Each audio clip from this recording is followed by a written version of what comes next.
আমরা এখন পিএইচপির খুবই গুরুত্বপূর্ণ এবং জটিল একটি বিষয় ফাংশন নিয়ে আলোচনা করব।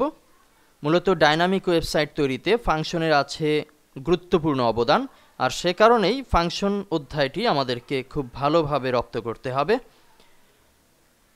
শুরুতেই আমরা একটি ফাইল সেভ করে নিয়েছি function.php নামে, এবং বেসিক যে কোড পিএইচপির সেটি ইতিমধ্যেই আমরা অন্তর্ভুক্ত করেছি। এখন আমরা লিখছি ফাংশন, FUNCTION ফাংশন, একটি নাম দেব, যে কোনো নাম দিচ্ছি my name, first bracket, coding আগের মতোই, সেকেন্ড ব্র্যাকেটের শুরু, সেকেন্ড ব্র্যাকেটের শেষ। এখন আমরা একটি ইকো কমান্ড ব্যবহার করব 2 সেকেন্ড ব্র্যাকেটের মাঝে। ইকো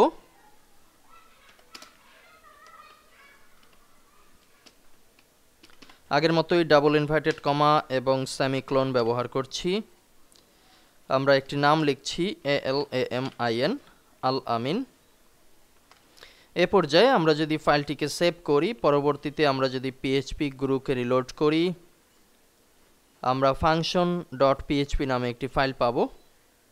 এখানে ক্লিক করলে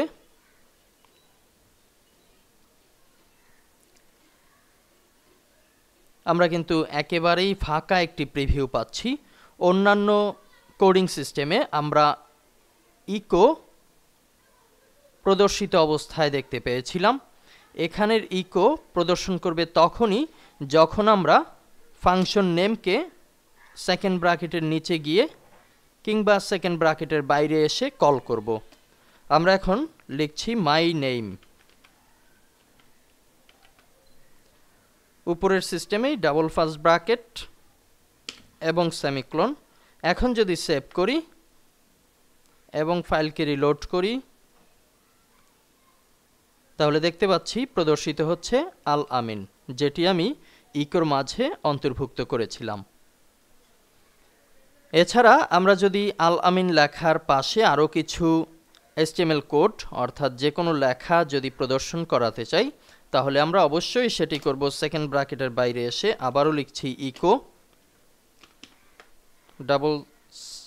ডাবল ইনভার্টেড কমা সেমিকোলন, এখানে লিখছি মাই নেম ইজ, পরবর্তীতে যেটি প্রদর্শিত অবস্থায় ছিল মাই নেম অর্থাৎ ইকো করবে আল আমিন। এবারে আমরা যদি সেভ করি, আমাদের ফাইলটিকে যদি রিলোড করি ব্রাউজার থেকে, আমরা লেখা দেখতে পাচ্ছি মাই নেম ইজ আল আমিন। আমরা আবার কোডে ফিরে যাচ্ছি এবং এখানে আমরা একটু স্পেস ব্যবহার করছি। আমরা লক্ষ্য করছি যে এখন আল আমিন লেখাটি কিন্তু 1 স্পেস পরিমাণ জায়গা সরে এসছে। একইভাবে আমরা যদি ইকো কমান্ড এবং ফাংশনের নেমকে যদি আমরা ফাংশন কোডের উপরে উঠিয়ে দেই, ধরুন এখান থেকে কাট করে উপরে ব্যবহার করব,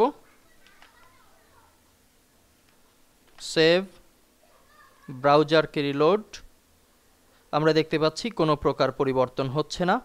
অর্থাৎ মূল যে শর্ত ফাংশনের, ফাংশন কমান্ডের বাইরে এসে আমাকে ইকো করতে হবে এবং ফাংশন নেমকে কল করতে হবে। এটিকে আবার আগের জায়গায় ফিরিয়ে নিচ্ছি।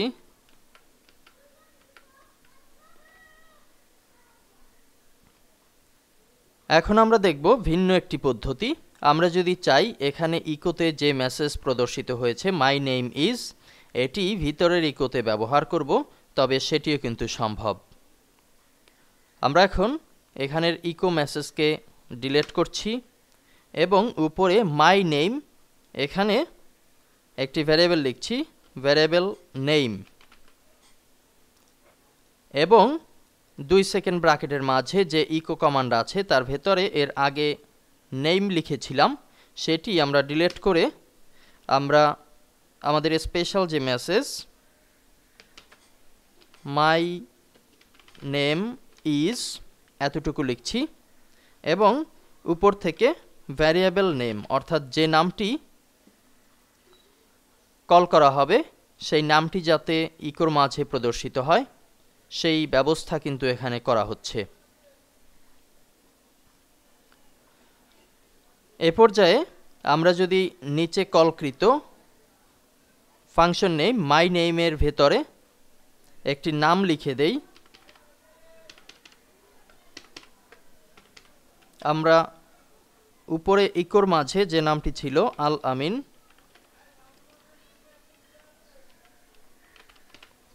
সেটি বাইরে কলকৃত ফাংশন নেমের মাঝে অন্তর্ভুক্ত করলাম। এ পর্যায়ে সেভ এবং ব্রাউজারকে রিলোড করছি।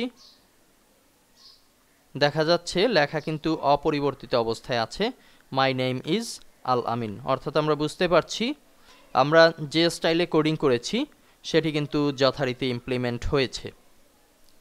বিষয়টিকে আরও ভালোভাবে বোঝার জন্য আমরা উপরে মাই নেম ফাংশনের ভেতরে আরও একটি ভ্যারিয়েবল নিচ্ছি, কমা চিহ্ন দিয়ে লিখছি ভ্যারিয়েবল এজ। এ পর্যায়ে ইকোর মাঝে লিখব and age is variable age. এখন উপরের এজকে নির্ধারণ করে দিতে হবে। আমরা নিচে থেকে ফাংশন নেম মাই নেম এর পাশে একটি কমা ব্যবহার করছি এবং এজ হিসেবে আমরা লিখছি 25। যেহেতু উপরে ভ্যারিয়েবল নেম এর পাশে কমা ছিল সেই কমাটি আমরা কিন্তু এখানে ব্যবহার করেছি এবং ভ্যারিয়েবল এজের জায়গাতে আমরা 25 লিখেছি। এ পর্যায়ে আবারও ফাইলকে সেভ করছি এবং ব্রাউজারকে রিলোড করছি। আমরা দেখতে পাচ্ছি প্রিভিউতে প্রদর্শিত হচ্ছে my name is Al Amin and age is 25। আমরা যদি নিচে কলকৃত মাই নেম অংশ থেকে নেমটি যদি পাল্টে দেই, ধরুন দিচ্ছি রাব্বি, এ পর্যায়ে সেভ, পরবর্তীতে আবার রিলোড। এখন কিন্তু প্রদর্শিত হচ্ছে my name is Rabbi and age is 25। একইভাবে আমরা যদি এক্সট্রা আরও কিছু মেসেজ প্রদর্শন করাতে চাই, ধরুন এবার চাচ্ছি রাব্বি 25 এর পাশাপাশি আরও একজনের নাম এবং বয়স আমরা ইনক্লুড করব, তবে সেটিও কিন্তু করতে পারি খুব সহজেই। আমরা এখানে আবারও লিখছি মাই নেম অর্থাৎ ফাংশন নেম এবং মাঝের ভ্যালু হচ্ছে রাসেল, ডাবল ইনভার্টেড কমা দিয়ে একটু আটকে দিচ্ছি, যার বয়স হচ্ছে 30। যেহেতু এখানে দুটি লাইন প্রদর্শিত হবে, ইকোর মাঝে মাই নেম ইজ নেম ব্যবহার করা হয়েছে এবং এজের জায়গায় এজ, এখানে যখন যার নেম নেওয়া হবে তখন তারই বয়স প্রদর্শিত হবে। আমরা এ পর্যায়ে ফাইলকে সেভ করছি, পরবর্তীতে ব্রাউজারকে রিলোড। এখানে আমরা দেখতে পাচ্ছি my name is Rabbi and age is 25, my name is Rasel and age is 30। এখানে একই লাইনে আমরা দুটি তথ্য পাচ্ছি। আমরা যদি লাইনটিকে ব্রেক করতে চাই তাহলে ভ্যারিয়েবল এজের পাশে আমরা একটি HTML কমান্ড ব্যবহার করব, br, আবার সেভ এবং আবারও রিলোড। আমরা দেখতে পাচ্ছি এখন লেখাটি কিন্তু নিচে চলে এসছে, my name is Rabbi and age is 25। একইভাবে আমরা চাইলে কিন্তু প্রচুর পরিমাণ তথ্য এখানে জড়ো করতে পারি।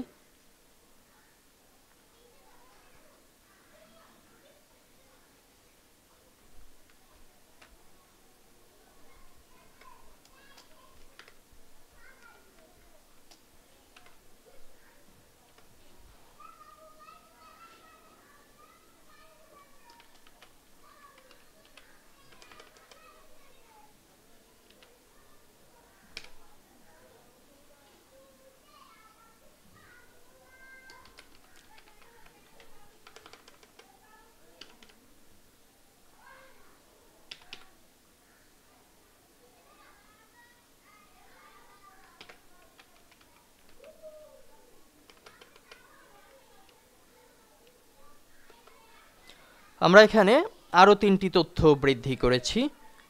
এখন যদি আমরা ফাইলকে সেভ করি এবং পরবর্তীতে ব্রাউজারকে রিলোড দেই, তাহলে দেখতে পাচ্ছি একইভাবে টোটাল 5টি লাইন কিন্তু এখানে দেখা যাচ্ছে এবং অন্যান্য যে তথ্য আলাদা আলাদাভাবেই কিন্তু উপস্থাপিত হচ্ছে। সামনের লেসনে আমরা যখন এর প্র্যাকটিক্যাল দেখব, অর্থাৎ প্রজেক্টগুলো শুরু করব, তখন ফাংশন কমান্ডের বেশ কিছু আলোচনা পাব। আশা করি তখন আমরা বিষয়টি আরও ক্লিয়ার বুঝতে পারব। ধন্যবাদ।